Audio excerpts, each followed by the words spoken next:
kan mestinya Nadiem itu bikin semacam tim yang membayang-bayangi guru-guru di SD untuk lihat talent scout di situ. Ya.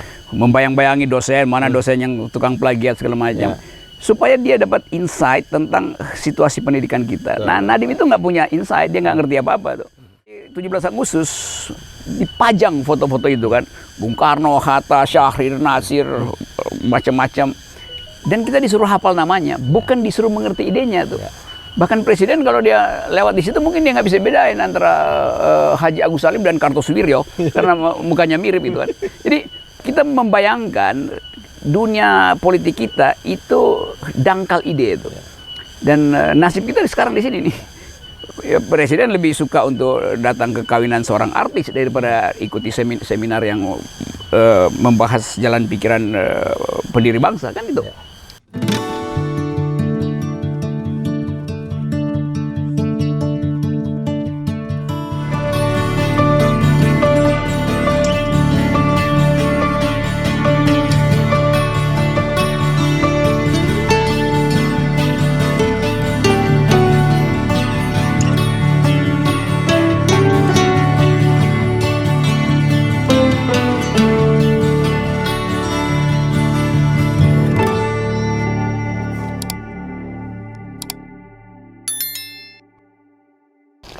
Itu di dekat Indramayu. Indramayu ada jumlah oksigen yang besar sekali, cadangan oksigen di Gunung Ciremai.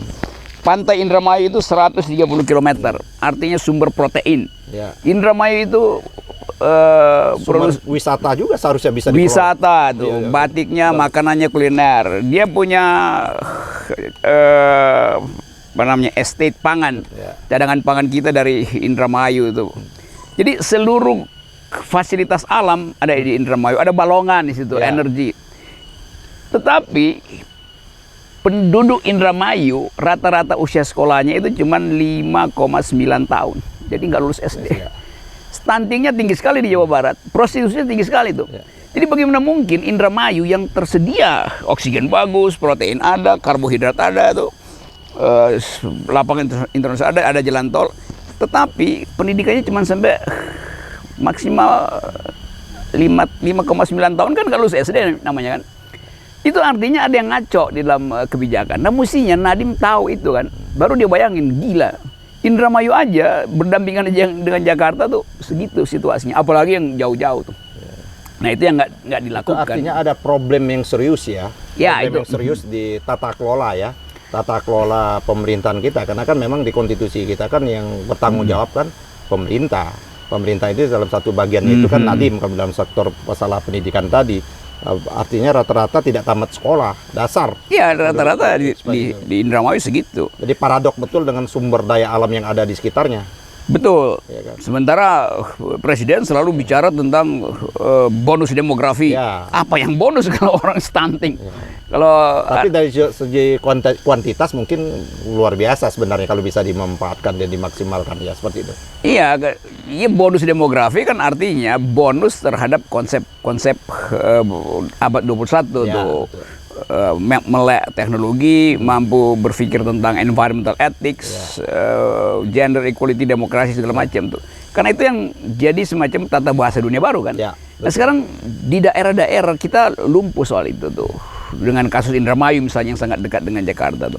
Jadi Nadiem tidak di-brief dengan baik oleh stafnya. Kan nggak mungkin dia mondar-mandir kan. Dan dia nggak bisa bikin proyeksi bahwa anggaran 500 triliun itu harusnya menghasilkan kurikulum 4.0 tuh.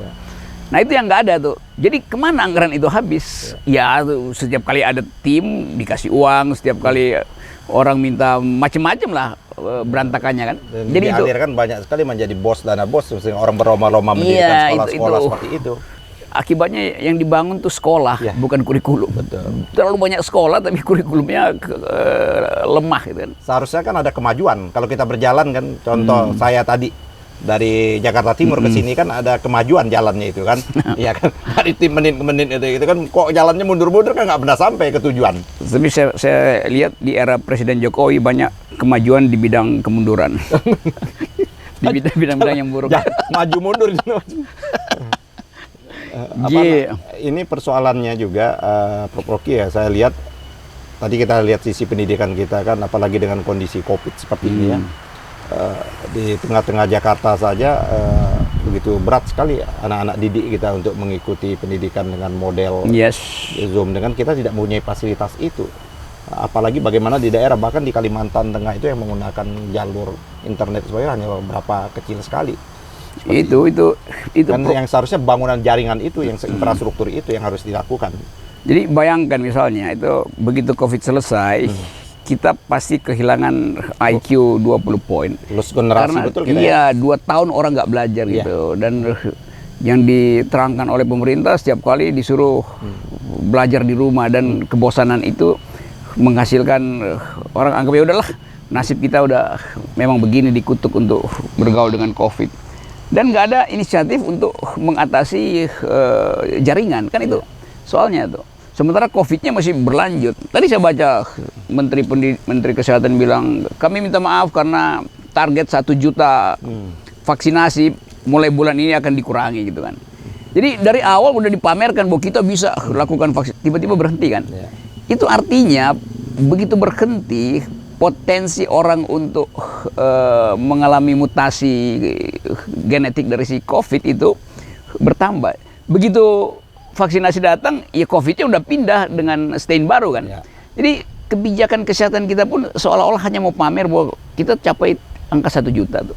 Lalu dinyatakan bahwa dalam 1 bulan udah bertambah 1,5 juta. Itu nggak ada gunanya sebetulnya.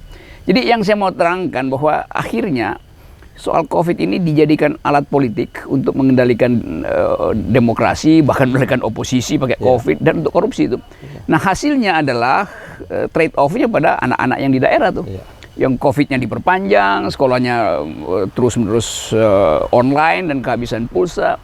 Jadi satu pikiran tentang kemajuan bangsa tidak diendapkan di dalam cara berpikir yang rasional gitu.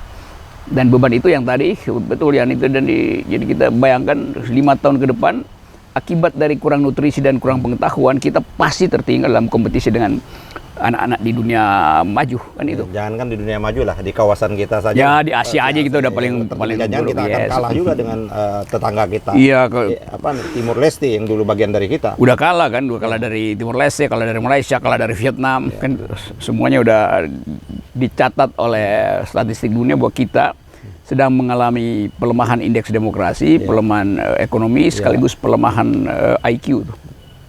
Parah. Sebenarnya pelemahan ekonomi kan bisa dikejar kalau IQ kita meningkat. Iya, itu. Kalau IQ kita melemah itu tidak akan punya jalan untuk menuju ke sana. Kan pondasinya itu kan orang berakal dan pikiran untuk membangun sebuah peradaban sehingga mengambilkan dampak yang lain. Ya, tapi Presiden anggap ya kalau kekurangan duit ya tekan aja Bank Indonesia buat cetak uang gitu, dan itu jadi penyelesaian pragmatis yang nggak berpikir efeknya pada kurikulum. Ini memang kalau kita lihat ada sistem kita, tadi kita bicara sudah masalah pendidikan, kita kan multi kompleks betul, multidimensi persoalan kita ini kan tidak hanya satu dimensi. Sekarang dalam politik kita bagaimana Prof. Rocky melihat situasi politik kita, kan begitu kita dulu menolak betul yang namanya nepotisme dan lain sebagainya, politik politik patrial seperti itu dan lain sebagainya ya kan. Hegemoni dan seperti itu untuk melepaskan, kan tujuan kita reformasi kan untuk melepaskan belenggu-belenggu itu. Kalau soal politik, tadi kita bicara soal bangsa ini didirikan dengan asumsi bahwa setiap pikiran bagus bisa dilembagakan di dalam institusi politik gitu. Dan ketika Bung Hatta keluarin maklumat nomor X itu, semua orang bergembira tuh bahwa fasilitas untuk menghasilkan demokrasi terbuka itu. Apapun ideologi silahkan bikin partai. Jadi ada kegembiraan untuk bikin partai. Kalau sekarang orang nggak mau bikin partai bukan karena nggak punya uang, tapi karena nggak punya konsep itu. Uang tentu dia punya tuh, konsep nggak ada. Akibatnya apa? Ya dia rampok partai orang aja kan. Kudeta aja, dong dia punya duit tapi konsepnya nggak ada tuh. Memang jalan instan kayak sekarang nih. Ya itu soalnya kan. Kayak makan mie instan aja. Kenapa merampok partai? Karena dia anggap partai itu intinya cuma satu, itu threshold. Iya. Begitu ada threshold, potensial untuk mencalonkan presiden kan. Jadi yang dirampok adalah konsep partai yang bersifat kuantitatif, itu threshold, bukan yang kualitatif, isi pikiran misalnya tuh. Nah itu yang kita duga sekarang, semua orang menganggap bahwa politik Indonesia tumbuhnya itu terbalik gitu. Terbalik artinya bukan ide dari demokrasi yang dikemukakan, tetapi arogansi untuk memerintah. Itu yang kemudian satu paket dengan usaha untuk meloloskan 3 periode ini kan. Jadi kita akan masuk dalam 3 periode kedunguan, kira-kira begitu. Padahal gini, ini jadi persoalan kita juga kan, perubahan konstitusi itu kan instrumen. Saya melihat bahwa baik buruk negara kita ini, Prof. Rocky ya, tergantung baik buruk partai politik. Yes, betul. Ya seperti itu. Karena partai politik inilah yang memberikan jalan untuk orang cari capres, wapres, anggota dewan. Padahal kebijakan-kebijakan itu kan dibangun oleh presiden bersama-sama dewan. Nah, persoalannya dewan ini kan melalui pintu partai politik.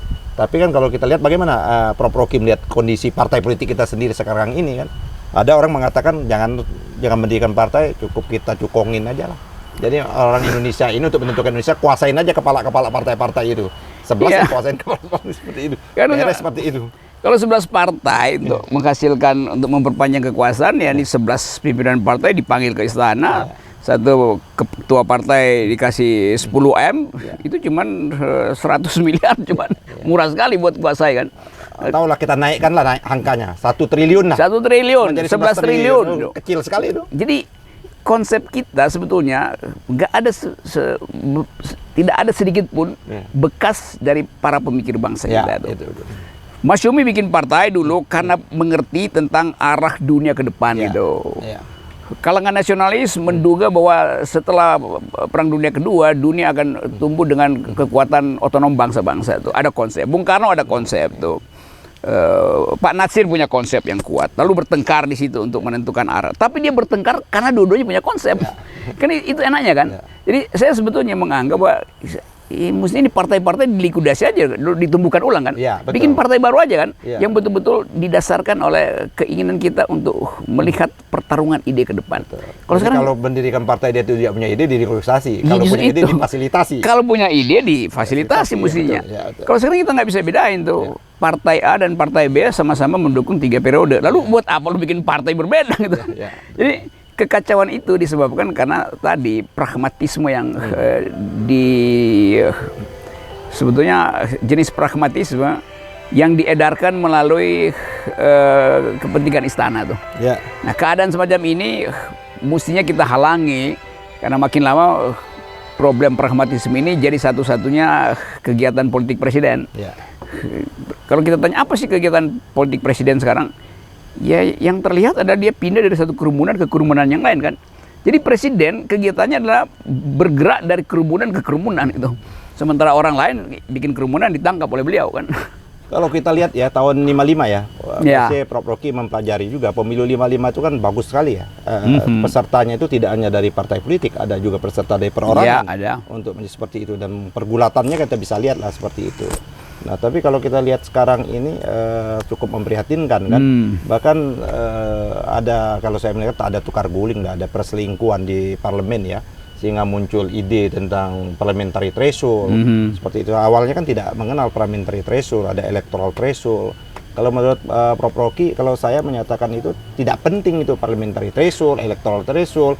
Bisa saja satu partai itu dia kecil, tapi dia konsisten, dia istiqomah memperjuangkan ide-ide dan gagasannya. Terus rakyat juga melihat ke depan dia bisa menjadi partai besar. Tapi kalau dengan sekarang ini dengan parliamentary threshold semakin lama semakin ditingkatkan, bisa kita menuju partai tunggal seperti itu. Iya, memang sedang mengarah ke situ, semacam bukan partai tunggal, penunggalan partai. Penunggalan partai, itu, ya betul. Itu soalnya tuh. Jadi kalau misalnya kita anggap bahwa saya beri contoh, saudara Kodari itu, dia datang dengan ide bahwa sebaiknya 2024 Presiden Jokowi presiden dan Prabowo wakil presiden. Jadi belum pemilu pun beliau ini udah bikin prediksi itu. Oke, nggak soal tuh. Kalau kita tanya kenapa harus begitu, lalu Kodari bilang karena bangsa ini selama 10 tahun terpecah belah gitu, divided nation itu. Karena soal ras, soal agama, karena itu mesti dieratkan di 2024. Oh ya, selama 10 tahun terpecah belah, oleh karena itu 2024 Jokowi dan Prabowo harus memimpin negara. Nah selama 10 tahun yang mimpin adalah Jokowi yang menyebabkan pecah belah. Jadi dia mau ulangi lagi tuh. Jadi bayangkan, intelektual, surveyor pun nggak punya kemampuan untuk mempreteli problem kan. Dengan ide tiba-tiba supaya bangsa ini erat. Lo yang Anda sebut mau mengeratkan, dia justru yang memecah belah bangsa ini. Karena mungkin rumusan yang mengerat itu saya juga bingung. Apa rumusan dia mengeratkan? Kalau berbeda pikiran kan juga bagian. Ya itu nggak usah kita tanya apa dari mana konsep definisi itu. Operasionalnya juga. Ya karena itu, karena ide itu pasti berbanding lurus dengan tebalnya amplop yang sudah diterima. Jadi kita bayangkan misalnya nih surveyor yang mesti menerangkan bahwa demokrasi itu artinya percepatan sirkulasi elit. Kalau sistem kerajaan kan 30 tahun sampai 50 tahun rajanya kuat. Justru karena demokrasi elitnya mesti cepat berubah, ada sirkulasinya tuh. Nah 3 periode artinya memperpanjang sirkulasi kan. Jadi konsep dasarnya kita nggak paham. Demikian juga partai-partai yang lagi mengusung ide 3 periode itu, dia nggak paham apa itu demokrasi itu. Bahwa dia seharusnya punya kesempatan untuk memimpin, tapi dia sendiri abaikan kesempatan itu karena dia jatuh pada pragmatisme itu buruknya tuh. Jadi intinya konsep dasar berpolitik, konsep dasar berdemokrasi tidak dimengerti oleh mereka yang sedang mengendalikan demokrasi, yang sedang memimpin partai. Tadi kita sudah bicara masalah threshold ya, Prof. Rocky ya. Threshold ini kan bermasalah baik threshold parlemen maupun presidensial. Saya ikut terlibat sesungguhnya pada waktu menyusunkan undang-undang pilpres pada waktu itu. Kalau saya menganggap bahwa tidak perlu ada presidensial threshold, zero kan. Kenapa? Karena di konstitusi kita juga tidak mencanangkan syarat untuk calon presiden, wakil presiden itu hanya partai politik. Artinya partai politik yang sudah masuk pemilu dia berhak mengusung calon presidennya seperti itu. Nah, tapi lagi-lagi kan hegemoni parlemen, partai-partai yang ada di parlemen ini dengan kepentingan yang pragmatis, ini kepentingan pragmatis betul untuk mereka bagaimana bagi-bagi kekuasaan itu sehingga meninggikan tingkat presidensial threshold ini. Tapi kan celaka kemarin, Prof. Rocky juga pernah menyatakan pada waktu sebelumnya, saya di parlemen menentang ya, cuman parlemen itu kan bukan akal sehat ketemu akal sehat. Perundingannya itu kan akhirnya memang ya pilihan-pilihan itu dengan suara, siapa yang suara banyak dia yang menang. Itu. Nah, kalau kita lihat pemilu 2019 itu terjadi diskriminasi yang luar biasa. Ada 3 partai baru yang menjadi pelengkap penderita. Kita lihat ada Partai Garuda, ada Partai Perindo, ada PSI. Dia tidak punya hak sama sekali. Dia punya hak sekali untuk mengusung calon presiden sendiri. Karena dia partai baru, karena tidak mempunyai suara sebelumnya. Itu satu sisi itu. Diskriminasi. Yang kedua adalah pada tahun 2014 itu kalau kita lihat ya, banyak yang rakyat yang atau belum memilih, baru memilih pada tahun 2019. Andai pun dia memilih, mereka tidak ada transaksi. Ini tiket saya ini, tolong nanti gunakan lagi ya tahun 2019. Sedangkan kalau kita ambil contoh ya, walaupun tidak begitu tepat, kayak Prof. Rocky ya, mau ke Palembang atau mau ke Manado, beli tiket yang pernah dipakai kan tidak bisa dipakai lagi kan. Nah cilakanya MK juga ikut bagian dari seperti itu. Gimana Prof. Rocky melihat ini? Dan ini kalau masih kita bisa pertahankan, kita udah bisa membedakan, bisa-bisa apa yang dikemukakan Kodori itu bisa terjadi. Ya kan kalau sistemnya tidak berubah. Jadi nanti bisa saja nanti Jokowi, Prabowo, karena nggak ada lagi, semuanya sudah menganggap bahwa ini kuat, ya sudah rame-rame mendukung, lawannya bisa juga kota kosong nanti seperti itu. Kan cilaka bangsa kita. Kita udah capek bongkar argumen-argumen itu kan. Dan saya tiba pada kesimpulan bahwa memang kebuntuan itu meliputi segala macam institusi, Mahkamah Konstitusi, parlemen, kampus, segala macam. Mahkamah lagi seperti itu. Mahkamah kan tempat berkumpulnya orang-orang. Iya, dia mungkin. Namanya mahkamah kan seperti itu. Dia jadi mahkamah konstipasi itu. Konstipasi artinya sembelit tuh, nggak bisa mencerna makanan tuh, nggak bisa mencerna ide demokrasi itu intinya tuh. Jadi ada blok di dalam politik kita yang menganggap bahwa ya udahlah apa yang terjadilah, nggak usah berpikir yang normatif gitu kan. Padahal kita mesti bayangkan, kalau saya misalnya, saya baca politik dunia, saya tahu bahwa dunia sekarang bicara tentang environmental ethics, carbon trading, green party segala macam. Seperti ini kan, itu isu itu belum padahal kita nggak perlu membangun kan, menancap beton-beton seperti itu. Luar biasa kita bisa mengambil income kita kan. Tidak hanya dari itu, kayak pohon-pohon ini kan juga punya hak, namanya pohon-pohon bagus indah ini, flora dan fauna kita kan. Iya. Jadi saya misalnya menganggap bahwa 10 tahun ke depan seluruh dunia akan masuk dalam isu yang sama, isu lingkungan. Maka saya bikin partai politik sekarang tuh, berbasis ideologi lingkungan itu kan. Saya nggak bisa calon presiden karena nggak punya threshold. Padahal 10 tahun ke depan itu yang akan jadi inti. Betul, nah yang partai-partai sekarang yang nggak ngerti do not speak environmental ethics justru yang berkuasa kan. Jadi partai itu akhirnya didirikan atau diselenggarakan sekedar untuk nyuri anggaran di Banggar kan. Jadi bersama-sama rapat terus ngintip di Banggar ada mana anggarannya tuh. Jadi dia mencuri anggaran, bukan Saya dia nggak mahfum itu, kena saja. bukan ide tentang masa depan, tapi ide tentang apa yang bisa dicuri dari dalam anggaran negara tuh. Itu buruknya tuh. Nah kita mau bilang apa kalau persekongkolan itu dibenarkan secara akademis oleh seorang surveyor? Kalau persekongkolan itu dihasilkan dari tukar tambah kepentingan sempit, bukan kepentingan visioner jangka panjang. Jadi Indonesia berhenti sebetulnya, kendati Cokroaminoto pernah membayangkan satu dunia yang adil dengan mengkombinasi antara ide sosialisme dan Islam. Lalu Sultan Syahrir berpikir bahwa ada kebebasan berpikir, ada individu yang dijamin hak-haknya. Muhammad Hatta berpikir tentang ekonomi kerakyatan dengan basis kooperasi. Semua itu hilang sebagai ide. Jadi kita tiap kali 17 Agustus dipajang foto-foto itu kan, Bung Karno, Hatta, Syahrir, Nasir, macam-macam, dan kita disuruh hafal namanya, bukan disuruh mengerti idenya tuh. Bahkan presiden kalau dia lewat di situ mungkin dia nggak bisa bedain antara Haji Agus Salim dan Kartosuwiryo karena mukanya mirip itu kan. Jadi kita membayangkan dunia politik kita itu dangkal ide itu, dan nasib kita sekarang di sini nih. Ya, presiden lebih suka untuk datang ke kawinan seorang artis daripada ikuti seminar yang membahas jalan pikiran pendiri bangsa kan itu.